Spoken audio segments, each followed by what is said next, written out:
everybody. So Tim's with the customer right now, so you just get me for right now. Hopefully he'll be able to join us at the end of the session here. So second here, I'm trying to get my sound turned down on my phone. There we go. So I can see the names on the. Sometimes I have trouble seeing names, so I like to have my phone ready here. So that helps to have that. So how is everybody today? So it's a really nice day today. I like having a little cooler weather. It was a little warm for me the other day. Dad likes the house really warm, so it was like boiling this weekend. So I was kind of glad when it cooled off this week. So we're going to do, so like I said, Tim will come in. We're going to have a drawing at the end because we told everybody we'd have a drawing from last week. So remember to like, share, and comment on the video so that we can have so you can put your name in for the drawing. This is going to be the drawing from last week. So but please remember to do that because that helps us on Facebook, get people out there that can learn about who we are and everything. So but anyway, I will have a drawing at the end from last week's video. So hi everybody. And then we will, this week though, we're going to talk about all those feet. We get a whole lot of feet with our machines, and we have a tendency to just kind of use one or two feet on our machines. But there are feet for different things, and our machine actually tells us when we're supposed to change the feet out. So I really like our machines because they really help you learn to use the feet and what you need to use them for. And then especially the utility ones. So we're going to talk first about mostly the utility style feet, the ones that are, come with all the machines. So this is the little tray that comes with my 5200. So this is kind of the basic set of feet. And this is a picture I put up too. Hello, everybody.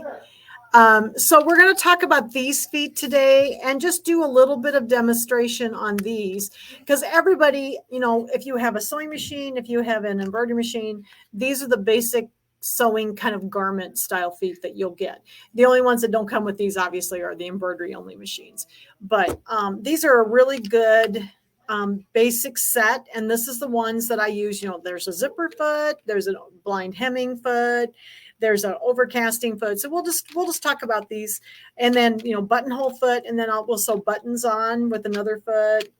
So those are the ones that I use very often. This set. And have you noticed too? I love the new trays. The older machines don't have these, but the new trays have the little clips in them. So look, I can go like this, and then none of the feet fall out. I'm just like, it's so exciting. I remember the first time we got one of these trays. They had the clips. It's like, oh my gosh, because I pick up the tray of feet and all the feet would go spewing across the floor. So these were wonderful. So most of the trays have the clips in them now, and then you don't drop all your feet on the floor. So okay, so I'm going to switch the camera over, and we're just going to talk about all these feet. We always, and this is not all the feet that come with every machine, but I wanted to start with the ones that are the basic ones that come with all the machines. So like basically these come with everything except the little, with like some of the little mechanical machines. So this basically is a set that comes with everything else. Oh, okay.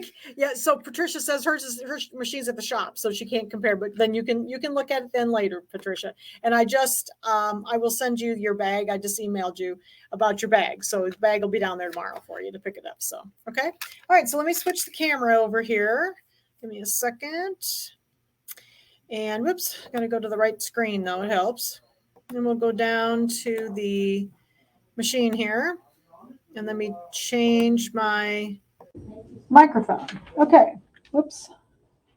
Get this a little closer so I can see what I'm doing. All right. So here's my machine. Now this is my my embroidery sewing combination machine. So I do have my embroidery unit on over here. Just left it on. So as we're sewing, and I just put regular sewing thread in the machine. And so the first thing I want to talk about is just the basic J foot. So like this foot here,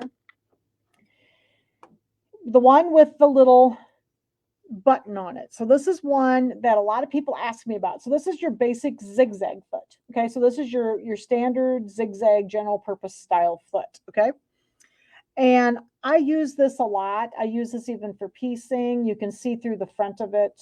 Okay, but a lot of people, what I wanted to show you about this one is a lot of people ask me about what this little button is, and I know it sounds silly, but I call it the wheelie bar. So when you're going up over a big bump, you know, like if you're, let's say you're doing some jeans and you got a big bump coming up, if you push this foot kind of up and then stick this little button in, the foot will stay lifted. Let me see if you can kind of see it. If I kind of go to the side over here, can you see how it's kind of tipped upward? Okay. And then what happens when you go up over the bump, it releases, or you can pull it. Most of the time it releases kind of automatically, and then it will level off so that when you get up over the bump, it levels it off again. So that's what that is. I just call it the wheelie bar because it's like a, you know, it's like a wheelie. You're doing a wheelie with your foot and it goes up over the bump. And then once it released, it often will release just by itself when you get up to the top of the bump. But if it doesn't, you can just reach back and just pull out on the little button and it'll release it down flat. So then when you're up on the thicker part, then it's nice and flat. Okay, so that's what that is. And this is the standard zigzag foot or the standard foot. So let's look at our machine for a minute here. And most of the machines that have screens are going to give you all this information. And it is really handy because it tells you what foot to use right on the machine. So if I'm just using a straight stitch, so I'm just going to go, I'm on my utilities tab here. And this is my basic stitches, okay? So I'm just going to do a straight stitch. And it tells me over here on my screen, see, to use the J foot. So that's my standard zigzag foot. And if I would hit a zigzag stitch, let's say number 1-10, okay, so here it's still telling me to use my J foot. So looking at this screen over here, it is important that you pay attention to what it tells you to use here, okay? Because it is going to help you know that you've got the correct foot on for the job you're doing, okay? So like if I go to some of these other ones, oh, look, see, this one tells me I need a G foot. So we're going to talk about that one here in a minute. If I touch some of these other ones, let's see, I'm going to touch this one. This one also says the G foot. So that's a specialized foot for that particular stitch, okay? Let's see. Let me see if I can find another one that would give you a different one. I always have to go down to the second one. So how about if we touch this one? Oh, well, this one says we need the R foot for this particular stitch, okay? And if I go down to the buttonholes, if I touch one of those, see, it says the A foot, which is the buttonhole foot. So almost all the machines with a screen will give you at least a letter. Now, see, mine gives you a little picture of it, but they at least give you the letter. And all of the feet, and hopefully you can see this, all the feet are lettered on the tray and then on the feet. So like here's the G foot. And if you look at this, I don't know if you can see it with the glare, but there's a G right in there. So they're all labeled on the foot and the tray is labeled also. So you can see which one it is. Okay. Here a sec. Let me turn off the banner. I always forget to turn the banner off. There we go. I'll turn the banner off. There we go. Okay. So that's kind of your general information about the screen and how these feet work. But let's just go through these feet and give you just some basic information about them, and what they're used for, what kind of stitches you use, and I'll just do a little bit of sewing on the machine. Okay. All right. So let's go back to our basic. So right now I'm in, if you can see up here, it says utility. So these are basically utility stitches, kind of your basic stitches on the first couple of tabs here. These are your utility sewing stitches. Then you got some buttonholes. And then down here then is my quilting stitches on the Q tab. So we're going to be working mostly just with the utility stitches today. And then I'll show you a couple of things with one of the feet that are more decorative. Okay. All right. So let me get some fabric up here. And I'll pull this over here. All right. So again, I'm on let's go back to a straight stitch. Okay, we got our J foot. And remember, I told you about the little wheelie bar. So if you need to go up a bump, push that down in the back and push the little button in, and it holds the foot up so that it is tipped upright. Can you see it kind of going up the hill here? Okay. And then if it doesn't release automatically, and it often will, so this one released automatically when I touched it, kind of when you kind of flick up on it on the tip, it'll lay down flat. Then when you're on the bigger bump, it'll be the foot will be flat and it'll feed better. Okay. So that's a really cool little thing. That's the number one question people ask me what the little black button's for, and that's what it is. Okay. So the zigzag foot, we use a lot. I use the zigzag foot also for the, we'll do this real quickly, for the piecing. We talked about this in the 1/4 inch seam class, but I go to the Q tab. Okay, so if I go over here to my Q tab, which is down here, and I touch Q02, it tells me to use my J foot up here, and that then moves my needle over to the right for my 1/4 inch seam allowance. So see, I don't have to put on a 1/4 inch seam, a 1/4 inch piecing foot. I can just use my J foot. So that's the one I'll demonstrate with this. So I'm going to put my fabric right along the edge of my foot, drop my needle. I think I've got my foot controller hooked up here. And then that will give me my 1/4 inch seam. So that's one of the stitches I use a lot. We use zigzag, we use straight stitches, anything that comes up on the machine. A lot of the stitches over here can be done with a J foot. So like here's the stretch zigzag. Well, that one says a J foot. Here's the stretch stitch. This one says the J foot. Any of these different ones will tell you, like this is like a quilting, like a applique or a blanket stitch, says to use the J foot. So be aware that you can do a lot of the stitches with the basic foot. Okay, well, let's go on to another foot. Okay, so that's kind of the basic one. We know quite a bit about that. We all use that one a lot. Okay, so I'm just going to set this up here for right now. And let's go back to the utilities tab. And then I'm going to stay over here with the camera so you can see my screen. Let's go ahead and talk about overcasting. Okay, so overcasting, there's different overcasting stitches. So there's several here. As I get down on here, this said J, but as I get down to 1-15, 1-16, it's telling me to use the G foot. The G foot is the overcasting foot. Okay. And the one thing that's important about this foot, and hopefully you can see it, is can you see that there's a metal little tine in the middle of it? So just be aware, do not try to use this foot when you're straight stitching, because you're going to break that little thing right out of the middle. You can see it better on the back. Okay. So this is got like a little finger in the center to help form the stitch. So let's talk about this. Let's just do, I've got 1-16, which is one of the overcasting stitches. And I'm going to put my overcasting foot on. Now, they say technically you can overcast over the edge of the fabric. I find I have a hard time with that. So like when I'm trying to do my seam allowance here, let's say I want to do a 5/8 inch seam allowance. I like to do the overcasting, and I make like pajama pants and different things like this. Okay. I like to overcast on the fabric. I don't like to overcast off of the edge of the fabric because I find that things don't work as well that way. Just a second, I got a piece of thread stuck back here. It got stuck on me. There we go. Okay. So here's one of the overcasting stitches. There's several different ones. Let me also add a couple other ones. So this is the basic one. Okay, this one here. And I like this one because it's got like a triple stitch at the bottom, and it's nice and strong. So then what I do, so like this is my 5/8 inch seam into here where my needle placement was. And I take a pair of scissors and I just cut up to my stitching. Okay. And then I let it ravel back into the stitching, because I find that sometimes I have trouble if it's overcasting off of the edge. It wants to get caught on me.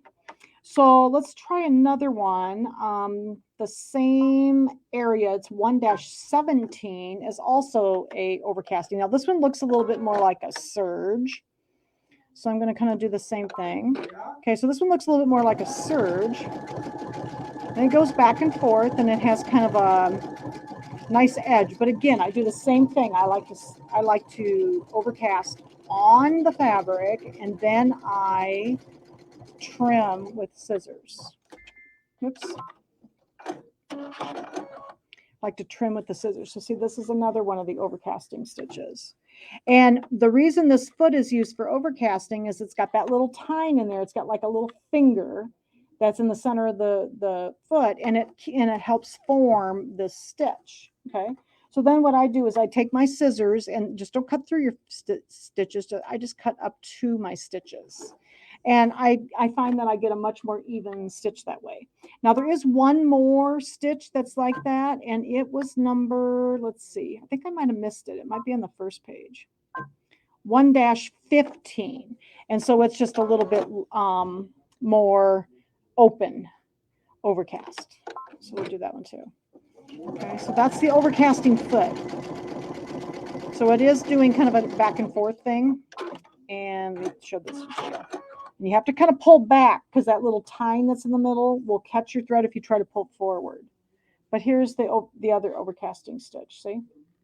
And again, I would overcast, and then I would cut right up to the stitches up there instead of overcasting over the edge. Now in the book, it does show overcasting over the edge, but I've always had trouble doing that, and I've always overcasted this way, and it seems to work quite well. I just have to trim my seam allowance down. And then it gives you more of a serged style edge. Now there is another foot called a side cutter that works quite well with cotton fabrics. And you can use these same stitches with that foot, and it will give you the letter S, like in Sam, next to it.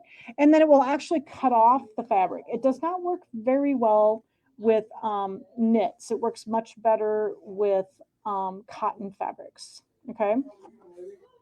So that kind of gives you a little bit about overcasting. So that's what that G foot is for. And again, over here on my machine, it's telling me what foot to use. And if I look down on, let's see, I think it's the next page. Let's see here. So here's those same stitches with the letter S next to it. This one here, this one, and this one are the three that I just did. And those have the letter S, and you can see I have a little different picture, and that's that side cutter. And that one doesn't come with hardly any of the machines anymore. It used to, but it doesn't very often. And you can purchase that, and it will cut off the fabric also. But it does work best with cotton fabrics, okay? So that's sort of like an overcasting, and it kind of gives you that serger effect if you need to do that. But I just trim it myself. This works very well. I make a lot of pajama pants, and I just use the stitch, and I just trim right up against those stitches, and it's nice and neat then. Okay. All right. So there's some overcasting. So we did a little overcasting. That's the G foot. I'm going to put that back down here in my box. And then let's talk, while we're doing that kind of stuff, let's talk then about, let's talk about blind hemming. Now, I am not the expert blind hemmer. Tim is actually a really good blind hemmer. So I do know how to blind hem. And there's a blind hemming stitch and a blind hemming foot. So the foot that you're going to be using for blind hemming is the R foot. Okay, so, and it has that little ridge in the center there. Sorry, my camera's not wanting to focus very well, and I've got a little bit of glare. But if I go back over here to my machine and my screen, well, let's see. They're going to be on the second tab on my machine, the blind hemming. And I don't know why it's not on the first utility tab, but they never are. It's always on the second one. So these stitches here are blind hemming. So there's two different ones. And it says for me to use the R foot. There's one that is for the cotton or like non-stretchy fabrics. And then the second one is for the stretchy fabric. So if you need some give so that it'll stretch a little bit, it has like this little ziggy-zaggy thing going on over here. And then the one for the cotton fabrics is number 201 and 202 on my machine. Okay. And it tells me to use the R foot. Okay. So this is the big trick with blind hemming. I would use this maybe on a nice pair of slacks or a skirt, something that you don't really want to see the seam. Okay, so now I don't have, and I'm not going to iron this. I'm just going to finger press it down so you can see. So let's say that this is going to be our hem. Okay, right there. And then this is the raw edge of the hem up here. Okay, so this is going to be the front of our pants and the bottom right here, or our skirt. Okay. So the trick is with blind hemming is to get it folded correctly. Okay. So, and it shows you this in the book, on all of the manuals, it shows you this. And so I've kind of learned to do it better. I'm much better at it than I used to be. Okay. So I always like to turn up my hem like I'm ready. You know, this is what the front of my pants or whatever are going to look like. Then I like to turn it over, and I like you turn this back on itself and expose. So here's the front again, okay? And you turn it back on itself and expose the raw edge. So like this edge is raw that we are going to have on the inside of our pants, okay? Or you could have overcasted it possibly so that it isn't raw. It might have thread on it, okay? And you're going to turn this back on itself just a little ways, like this. So it does show this to you in your manual, and there's some pictures in there. So I'm trying to get this turned back, and then I'm just kind of finger pressing it back so I can get it straight. Okay, like that. So what I'm going to be sewing is I'm going to be sewing on this part because that's the part on the back of our pants that we don't need to see. Okay. So I'm going to go ahead and I'm going to get this a little closer. And that little tine that's right here on the foot, okay, this little tine right here is going to go against the fold on that piece of fabric, okay, like that. And then I've got it set up to the default settings. Sometimes I have to change how big the zig is, you know, that has a little zig, like a little zigzag width. And sometimes I have to make it a little narrower, but we're going to try the default because the default usually works pretty well. So I'm going to drop my needle, and I don't do this very fast. I am sewing on that, on the back, okay, on that little, and I'm going to go ahead and, oops, I don't have it quite over far enough. There we go. I needed to fold it down just a little bit more. Let's see how we're doing here. Sometimes I have a little trouble with this. Let's see how I did. Okay. So you're actually sewing the straight stitches on this little piece here. And then when you, and the zig goes up onto the fold up here. And then when you pull it open, all you see then is those little tick marks. Okay, like that. So then all you see is the little tick marks. And that's what blind hemming is. Now, my tick marks are just a little bit thick. So let's try the other side here. I didn't quite fold mine over the other way. So here's like the bottom of my pants again. Okay, here's the front. Here's the back. And then if you need to give this just a little bit more space. So I didn't fold it over quite far enough because I need a little more space for sewing on the right.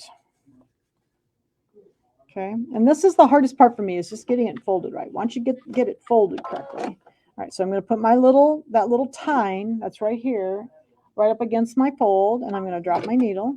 Okay, so now I've got a little more fabric over here, so this is going to work better. So we'll try this again. All right, so we're going to go over, and you just want to barely catch the fold, because the less you catch, the better it's going to fold out and lay nice and flat. And this works really, really well, like when you're doing like wool or, you know, heavier fabrics, because you really don't see the blind hemming hardly at all. There we go. This is looking better. I didn't get it quite folded over enough. Okay, let's cut that off. Okay, and then we'll fold this one. Oh yeah, that looks much better. I did better that time. I'm not a very good blind hemmer. Tim is really good at it. Okay, so there, and then I would take my iron and I press it down. But see, you can just see the little tick marks. I left pink thread in so you could see the stitches. Isn't that cool? And then there's the other one, 202, is actually made for like stretchy fabrics because it'll give a little give with the stitches this way. Okay. and it'll still have the little tick marks. But then that's what it looks like on the back. So like this is the back of our hem, and that's what it looks like on the back then. Okay, you can see I didn't get quite close enough on this side. But that looks really nice. So blind hemming is not really hard. The hardest part for me is to get it folded correctly. And once I get it folded and I know exactly where I'm at, do like some scrap fabric. You know, if you have a little piece that you cut off of, like say the pant leg or the skirt, then you can do a little fold. You can do a little folding and then do a little test fabric. Okay, so that works really good. So that's blind hemming and the blind hemming foot, and that is the R foot. Okay. So if there's any questions, make sure you type and ask the question. If you have any questions, I can see your comments. So actually, I'm doing pretty good with comments. I can see them today. Okay. So there's some blind hemming. So we talked a little bit about that foot. Okay. So this is another foot we all use a lot, and some of you may have some experience with this foot. Well, this is the zipper foot. Now, this one will not come up on the screen, like all the other ones have a letter that come up here on the screen. But for the zipper foot, we're just going to be using a straight stitch. So it doesn't have its own letter. So the zipper foot is the letter I. Okay. Now, this one here, it can be used on either side. So you can see there's 2 bars on there. Okay. And you notice that when I was taking these on and off, I meant to mention this earlier, that as I'm taking these on and off, you can kind of push them up on that little bar, this little bar right here. And these feet push up onto the shank and they click on, and then there's a little button back here to remove them. Okay. The other thing you can do is if you like to, you can line it up and put the foot down, and then it just clicks on to the bar. So we're shooting for this little bar right here. Okay. To get it on. Okay. So let's look at this zipper foot. Now, I'm not very good at putting zippers in, so don't laugh at me. Now, I do a lot of little bags. So this is how I put zippers in some of my little bags. I have this really ugly kind of army green zipper here with pink thread. But okay, but you can put this on the zipper. You can put this, you're going to use a straight stitch. So you want to get on your straight stitch with the needle in the center when you use this foot. Otherwise, ask me how I know, you will break your needle. So you want to have your needle on 103. I have it on 103, so it's the needle in the center. Okay. And on this one, I'm going to make a bag. So I'm going to put the raw edges of my bag with the raw edge of my zipper. And then what I'll be doing then is I'll be sewing my zipper on, and then I'll flip it over this way. Okay.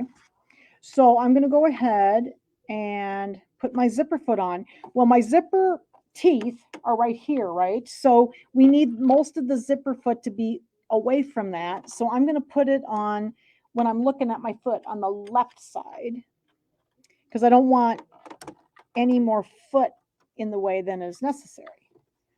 So I'm going to do that. So I'm going to do that one, and see, I can see where my zipper feet are, or my zipper teeth are, and I can see where my needle's going to come down on the right hand side of the zipper teeth here. Okay. And I'm going to go ahead and drop my needle down, and I've got the needle though is still in the center needle position, and I can move this to the other side if I need to go down the other side. So I'm going to go ahead and I'm just going to stitch down the swip zipper if I can get it here. Not very lined up today. There we go. And that way I can stay pretty close to the zipper teeth, because you want it to be pretty close. And I'm not trying to match it up on the ends or anything. I'm just sewing it in so you can see. But then what I would do with this zipper, so I sewed it in, and then I would flip this down, see? And there's my teeth of my zipper. So like the little bag, some of the little bags I make, I do it this way. And then I would take it and do the same thing again, and I would stitch down, maybe over a little bit further, but then I would stitch this down. I'd leave the foot on the same place, and then I could stitch this down like with a top stitch to hold this down onto my zipper, like this. And that way my foot doesn't get in the way. Okay, like that. So how's that? So there is my zipper foot. Okay. And then if I needed to, sometimes when you're doing zippers, you can't go down the same side, and you have to flip it over to the other side. So there's times when I need to flip it over to the side because my zipper teeth are over here. So like if I wanted to go down this side now, I would have it over on, as I'm looking at it, on the right hand side, but it's over this way. Okay, so you can just move this one side or the other, depending on which way you like to sew. Some people like to sew their zippers on all going from the same direction, and then you need to flip your foot. Now I have a tendency to go down and then flip my thing around, like my zipper around, and go across it and go up the same side. So it's up to you which one you like, but that they give you the option of going on either side. Okay, like that. All right, so does that make sense to everybody? So that's the I foot. That's the zipper foot. And this also works really well for like piping and different things that you need to get kind of close to your stitches, or close to like a bumpy item. And so this works real well for that too. And it just depends on the product that you're working on. There's other zipper feet that get a little bit closer yet, but this is the one that comes with all the machines. So you always have zipper foot. Okay. All right. So that's the I foot or the zipper foot. So I'm going to put that back in here. Okay, so now we're going to talk about one of my favorite feet. You get a piece of fabric up here again. Okay, so there is a foot. Now, I get a lot of questions about this as well. We're going to talk about the end foot. Okay, the end foot is this foot right here.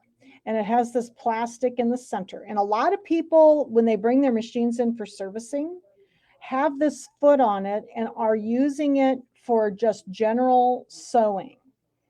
And just so you know, unless the design or the stitch that you're choosing uses this foot, I would not recommend using it all the time. And I'll tell you why. Look at the difference in these 2 feet. This foot here, okay, it has a little more opening, and that's why people have it on their machine a lot, and they think, well, they can see through it better, okay? But look at the difference in the foot. This one is solid, okay? And this one just has 2 little rails, okay? Now let's go down here for a second and look at the machine. So most of our machines have 7 feed dogs on them. So there's 1 on each side, and then there's a whole bunch in the middle. There's 5 in the middle, okay? Well, if you use this end foot all the time, do you notice something? There's kind of a little trough down through the middle, and it's not going to be making contact with those 5 feed dogs in the center. And you're basically going to be sewing on 2 feed dogs, the ones that go on these 2 rails out here, okay? If you're using the J foot, which most of the designs or most of the stitches ask you to use, you notice that then you're going to be making contact on all 7 feed dogs. So which foot do you think is going to feed better when it comes to stitches? So be careful when you use the end foot, and use it when it's called for. The reason they put this trough down through here is for the decorative stitches that are thicker in the middle, okay? Because you're going to be building up thread, and those little rails are going to go on the 2 feed dogs, but then it's going to leave it space for all that extra thread to pass through here. And if you're not doing decorative stitching, this is not the foot that I would recommend using, okay? So, and I see this on the machines a lot. So I hardly ever put this on unless I'm decorative stitching. So let's talk about the end foot then. Let's go over here and look at some of our stitches. So if you look at the different stitches, even on the utility side of the machine, there's going to be some stitches that are going to tell you to use the end foot. So let's see if I can find one. Let's see. That one says J. That one says J. That one says J. So those are all J ones. And let's go to a different page here. Let's see. How about this one? Oh, that one says N. So it's a little bit thicker, decorative style stitch. 306 also says N. So that's one we're going to use the N. This is one of my favorite stitches. So we'll do that one. I like the little star one. Okay, so we'll put our end foot on. And then we're going to sew out those little stars. And this one's going to kind of go back and forth a little bit. But the reason they put this foot has got that little trough so that that buildup of thread in there will slide underneath the little foot. Okay, let's look at that one. That is the end foot. I'm going to show you the other tab then. So here's your end foot. So see that this is pretty, there's quite a little bit of thread in there. And that's the foot that works best for that, because then it slides it down over the extra thread that's in the center because of those little rails. Now, most of the decorative stitches on the machines are going to be in another menu. Like on my machine, it says utility stitches here, and then this one says character decorative stitches. So if I click on that button, and I go choose one of these areas where all these decorative stitches are, and I choose one of the decorative stitches. See, most of these are going to tell me to use the end foot because they are, like, I have 33 pages of different designs in here. And some of these are really large designs. So, whoops, second here. Let me hit the little button down here. And I'm going to delete because we'll talk about decorative stitching someday. But I've got a second. I got to get this deleted because hit this. I need to be on the little button that has the 3 little stars so that it keeps repeating. Otherwise, it's going to stop. So like, let's see here. What other ones can we, let's choose one of these bigger ones to do. Here's these. Oh, I like the flowers. Let's do the flowers. That's this one. This machine has the update in it, and it has a ton of really pretty decorative stitches in it. And so you can see that most of these use the end foot. Okay, so this one's really pretty. Hopefully you can see this. This is a flower one. And then this machine also has the ability, and as you can see, has the ability to sew sideways. So you can see that it's moving around a lot. And with these, you don't want to try to make it, you notice I'm not touching anything. You don't want to try to make it sew in a certain direction. What I do is I try to keep it level at the bottom. And you can see that I'm not really touching anything. Okay, let's try that one. And so this one was done with the end foot. And that foot is also made for these decorative stitches that move around a lot like that. Okay, see how all the pretty flowers and stuff. So that one is one of the end foot stitches. Okay, so be aware that, you know, why the end foot, when you would use the end foot, pay attention to your machine. It'll help you. And I would tell you not to use this foot for standard sewing. It is not really the correct foot. For most sewing, like just straight stitching and stuff, I use the J because it also feeds so much better because it's touching all the feed dogs. You can see there's quite a lot of difference in the back of it. Okay. So that is the end foot, and that is they call it the monogramming foot, but it's mostly for decorative stitching. Okay. So let's see. We got a couple feet here left. Let's talk about buttonholes. So how many people are afraid to make buttonholes? Buttonholes are like super easy on our machines.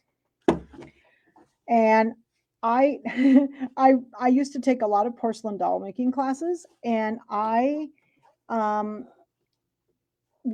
everybody would hand me their little garments. Like when we were talking buttons for the little dolls, you know, we're talking like 1/4 inch buttons. They're teeny tiny little buttons.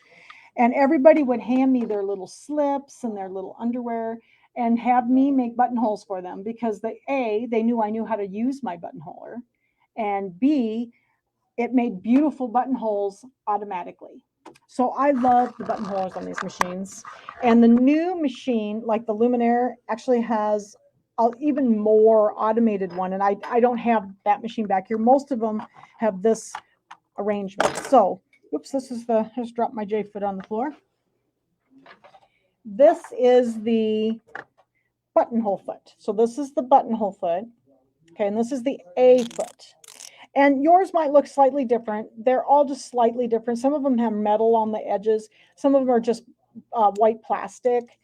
And then the Luminaire has a new buttonhole foot that actually works with the projection camera. So it's done a little differently than this one is. It's quite a lot bigger. Most of the buttonholers for most of the machines will make you an automated button up to about a 1-inch button. Okay. The Luminaire has a new buttonhole attachment that will do almost a 2-inch buttonhole. So that is really nice because a lot of those decorative buttons are quite large. So it's nice to be able to do them automated.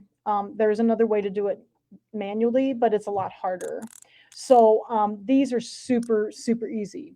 So let's go ahead and find our buttonholes. So we're going to go back to our utility stitches. And this machine has a lot of buttonholes. Okay, so look at all these buttonholes. There's all of these types of buttonholes. And I'm not going to get into all the buttonholes today, but you know, there's a standard bar tack buttonhole, which is 407 on my machine. Okay, I personally like some of these prettier ones up here. I use these on blouses and on the doll clothes. I often use these little ones that they're round on one end and then flat on the other end. This one's really cute because it's kind of rounded on one end and has a little filled like satin stitch at the top. So those are the ones I use sometimes on my decorative, like my doll clothes. These down here are called keyhole buttonholes, and those are the ones that you might put on a heavy coat that's thick fabric like a wool coat, and then to put a button through it. And then a lot of people ask me what that orange handled thing is that comes with every sewing machine. Did you know that that is the keyhole buttonhole punch? It punches the round circle at the end of this buttonhole. That's what that thing's for. It's a punch for these buttonholes. So just so you know, I can't reach mine. It's over in my bag over here. Okay, but you know, let's just do 401. I like that buttonhole. Okay, so that's the one that's kind of rounded on the end. And what I'm going to do with my button then is I'm going to take my button, and this is about a 5/8 inch button, and I'm going to put that in the back of the buttonhole foot, or the buttonhole foot. Okay, so this thing kind of slides back and forth, and I'm just going to put my button right in there. So then I know how big the machine's going to know how big my button is because it's got the button right here, right? Okay. So I'm going to go ahead then. Got that one chosen. It tells me to use my A foot right here. I'm just going to use my default settings. Most of my buttonholes I do with default settings. They're usually pretty good. They're nice, condensed, you know, like good buttons. You know, buttonholes they're not real loose looking. Sometimes I have to change it a little bit, but this works usually pretty well. Okay. Then we're going to go ahead, and the buttonhole foot also has the little, the little bar thing on it up here, and the letter A is in the front. Okay. So I'm going to slide this into my machine to where the little bar is, and I'm going to drop it down onto the shank. I'm going to bring that down. I kind of missed. There we go. Okay. And then there's these two little bars back here. In order to make a buttonhole, I don't know if you can see it. If I tip the camera a little bit, you might be able to see. I don't know. When I pull it down, you'll be able to see it. But there's a little gray thing. It's right behind your needle threader. You're not going to be able to see it until I pull it down. There's this little gray thing. This is your buttonhole attached, the little bar, okay? I'm going to put this between the little bars on my buttonhole foot, okay? So I'm going to put it behind the front one, and it's in front of the second one, okay? So what's going to happen is this is going to be automated. It's going to start making my buttonhole, and it's going to tell it how big to make it because of how big the button is. The button's clamped in the back. And then it's going to turn around, and it's going to make the whole buttonhole completely automatically. I don't have to do anything except get it started where I want it. So I am going to start. Let's say this is the front of my blouse. Okay. Now, my grandma taught me that you always made buttonholes horizontally on a blouse. If you look at most patterns, they're vertically. So as a woman, I have a tendency to get the gap in the middle, because then if you like pull your arms back, you'll get a little gap. And what happens is the buttons will unbutton if they're vertical. They'll actually unbutton. So she always had me make buttonholes horizontally, because then if you pull your arms back, the buttons will go to the end of the buttonhole and they won't unbutton. My grandmother was very modest, so she didn't want any gapping. So Okay, so I'm going to look at my foot here. And I don't know if you can see it too well in the camera, but there's a bunch of little marks on here. And I usually take a little pen and you can see where the red marks are. There's 2 red marks on either side and then a red mark in the center. So that's the center. And then the red marks back here are where the buttonhole is going to start. So I usually I take a little marking pen and I'll just make a little mark right there where I want my mark. And then I know I'm going to mark all my buttonholes at the same time. So I know that they're all going to start in the same place. And then I'm going to put this down and I'm going to get it organized on my mark. And then I'm going to drop my needle down. Okay, so that I'm all ready for my buttonhole. I've got my button back there. I've got my machine all set up. And then what I'm going to do is I'm going to drive my machine. And I'm not helping it. It's doing itself. Now I do have a little thread in here and I don't have my scissors. I forgot to get my scissors. So you'll have to forgive me. I can't cut my little, I usually trim the little tail when I get started, but I don't have scissors out today. Okay. And it's going to go and do the whole buttonhole. So it went back. It's going forward now. And remember, that little thing back here is telling it which direction to go. And it's going to go down and back again. You see, I'm not doing anything. I am making sure that it doesn't get crooked. And then it's going to tie off and do the bar tack at the top and tie off and stop. So now I can hit the cutter. And there's my perfect buttonhole. Look at that. And see if I do another one, it'll be exactly the same size. And I remember years ago when I had one of my very first little machines and it had those 4-step buttonholers. And you had to measure everything and you had to put the pins in to make sure you got the buttonholes all the same length. This was like heaven for me because I made a lot of garments and I made a lot of doll clothes and I had to make lots of buttonholes. And now you know why everybody handed me their little garments and I just sat and made buttonholes all like over lunchtime and stuff. I'd be making buttonholes because look, and the buttonholes I was making were about this big. Little teeny ones. So there's another buttonhole. It's the same size because I have that same button in there. Okay, what do you think of that buttonholer? Isn't that awesome? And it's, everybody's so afraid to make a buttonhole. Look how easy it is. I didn't really have to do anything other than clamp it into the button into the foot there. And then let me show you Grandma's little trick here. Grandma taught me all kinds of stuff. So I'm going to take my seam ripper out. And Grandma taught me to open my buttonholes.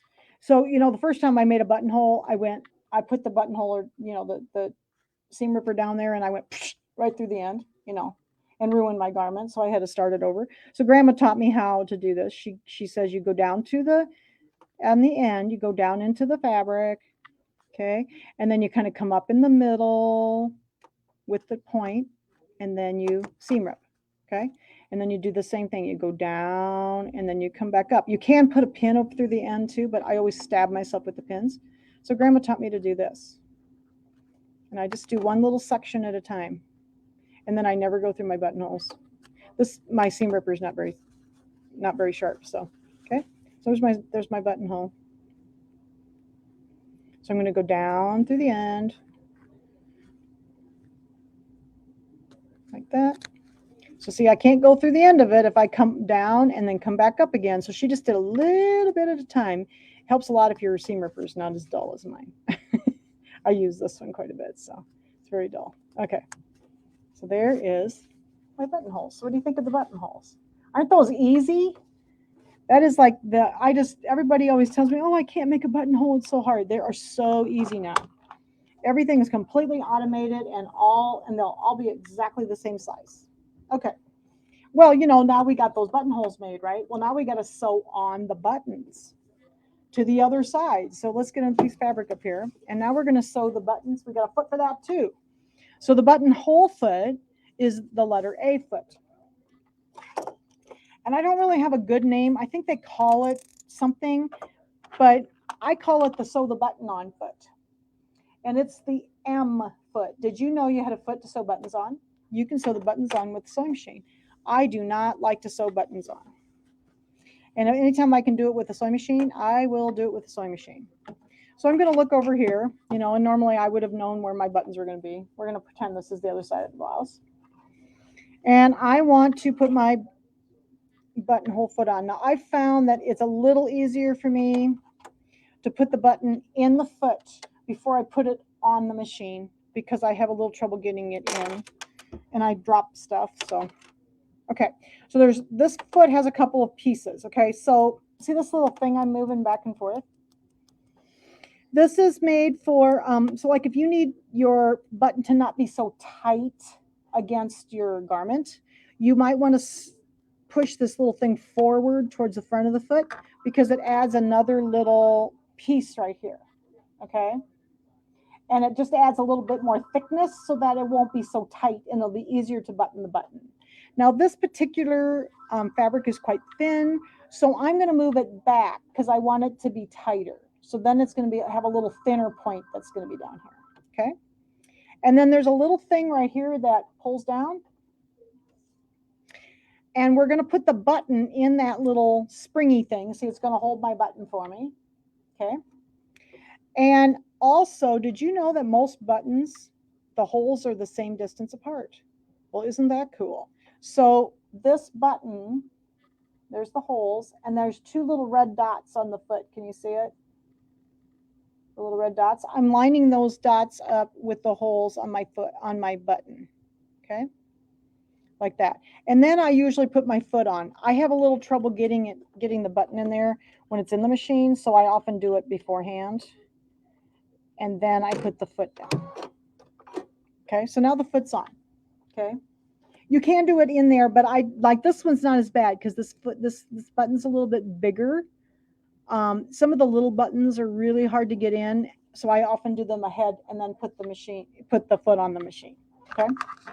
So this machine also has a stitch for the buttonholes, and most of them do. So most of the machines have a buttonhole or a button, sew the button on stitch. I don't know of any other thing to call it other than sew the button on stitch. So on my machine, it's 418, and it looks like a circle with a little, like a little straight stitch across the middle. Okay.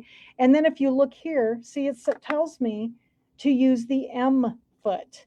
So there's my M foot on there. Okay. Now the other thing it did, and I don't know if you heard it, I could hear it, is it actually dropped my feed dogs down so that we don't want this to feed. We just want it to go back and forth, right? So what I'm going to do is I'm going to take my fabric over here. I've got my button all set up. I'm going to put this on my, on my fabric, and I'm going to get it where I want it. And I probably would have marked this, right where I want it. And I would, whoops, second here, get my thread out of the way, put it up in here and put my foot down. Okay. Now this is the only time I use my hand wheel. I want to make sure that I'm not going to hit my button. So I always I've got my buttonhole or my sew the button on stitch chosen. And I'm just going to go and I'm going to make sure that it's going to come down on both sides of the button. Okay, so we're good. All right. And I am going to hit that same button again so that it will start it from the beginning. So I hit it again, and now it's going to start the stitch from the very beginning. Okay. So what it does is I'm just going to let it go, and it's going to go across it and see how it's going to stop, and then it ties off. Now, isn't that easy? If you think you need it to be enforced, do it again. So it goes back and forth, and then it stops and it ties it off, and then I can cut. Okay, and then I'm going to pull forward because then the button comes out, and there's my button. And I sewed it on with the sewing machine. And then here's see, this is the button we use. Sorry, I don't have my scissors. So this is the button we use, for the demonstration. And look, perfect buttonhole. And we sewed the button on with the machine too. Isn't that awesome? I love polka dot buttons, so I brought some I think I have a pink one too. Okay, so there's my button. And that was the M foot. Okay, so all of the feet in this basic set, and almost everybody has these same feet. Okay, are so, these are all your utility feet. Now see how easy those were to use. The J foot is here normally. Let me put that in there. So that's my kind of general purpose foot. So here's all these feet. So today we talked about the J foot, the G foot, which is the overcasting foot, the R foot, which is the blind hemming foot, the monogramming foot, which is the N foot, or for the decorative stitches. We use the buttonhole foot and the sew the button on foot, which is the M foot. The buttonhole foot is A, and then the zipper foot is the letter I. Okay, so there's all of our basic feet. So that's what all those feet are. A lot of people think, what is all those feet? They never use any of them. But now you know why you would. The machine tells you where to use the feet. Okay, and just when you touch your design or your stitch on here, it will tell you what to use. And that's why I love these machines so much. They're very user friendly and they help you to know what to use so you can get your correct stitches and the stitch will form correctly on your machine. Okay, so I think Tim is still busy out there. So if you give me a second, I am going to switch the camera back up and we're going to have our drawing from last week. So the second here, I just need to get the camera back up to the other side. Even the phone's ringing and everything. Okay. So let me get this up out of my way because I'm going to hit it.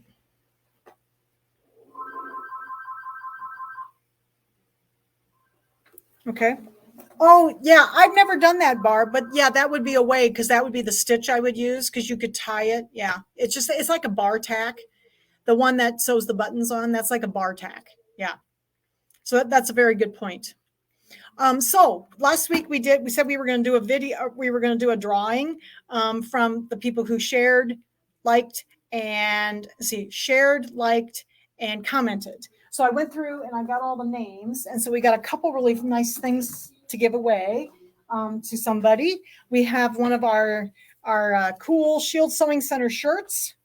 Has the big Shield Sewing Center on the back. Okay, so we have one of those. Did the short sleeve one this time since it's warmer now. And then Tim also got these and they're so cool. So I have a Brother machine. So this is a Brother water bottle. Isn't that cool? So he got some cool stuff from Brother a couple weeks ago. So this is a nice water bottle. Keep your water in and it'll keep it cold. So whoever's name I pick out, and I don't think we'll do a drawing next week, but we'll wait another week and then we'll do one the following week. But make sure you're liking, sharing, and commenting on this because it helps us on Facebook. So, all right. So I'm going to put this up here and see if I can find a name to pull out. See what we got here. Second here. Oops. Can't get a hold of one. There we go. I got one. Okay, here we go. So whose name is it? It's Marsha Wolf. So Marsha Wolf wins a Shield Sewing Center t-shirt. Tim's going to Davenport tomorrow, Marsha. So I'll have him take it. And the Brother water bottle. And I know Marsha has a Brother sewing machine, so she'll like that. So this is for Marsha Wolf. Okay, so I haven't decided what we're going to do next week, so we'll figure that out in the next couple of days, and I'll get it posted. But please make sure if you have any questions to message me through Facebook, email me, call me at the store. But I hope this helped you know about all those feet. You know, we're always all worried about all those feet and what they're for, and hopefully that gave you some information about the basic use of these feet. So thanks, everybody. Have a nice afternoon. Bye-bye.